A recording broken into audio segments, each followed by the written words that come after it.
We already know that the top line of the P&L is one of the most important elements.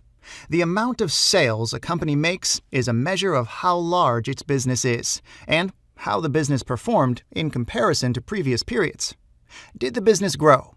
Did it grow faster than the rest of the companies in the industry? Is the business slowing down and entering a phase of decline? How likely is it that this performance will continue in the future? These are some of the critical questions that investors will ask before buying a company's shares. Therefore, financial authorities must ensure that all companies report their revenues in a consistent and unbiased manner. They have to be certain that all companies respect a certain set of rules that impedes them from recognizing revenue earlier or later.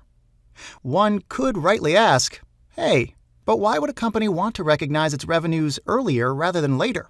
Isn't it the same?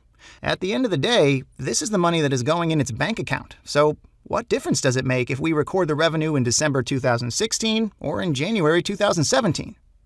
Well, it makes a huge difference.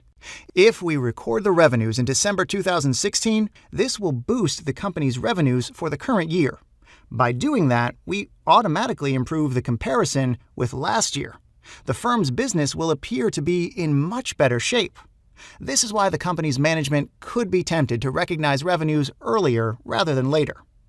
Entities like the Financial Accounting Standards Board and the International Accounting Standards Board are well aware of this issue and have created a set of rigid rules to ensure proper revenue recognition.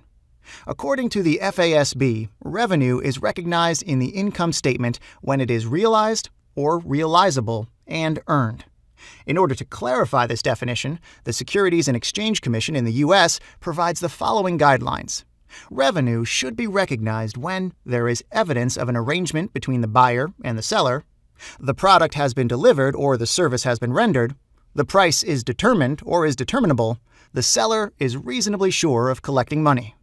These are the criteria that need to be satisfied in order to book revenues in a given period.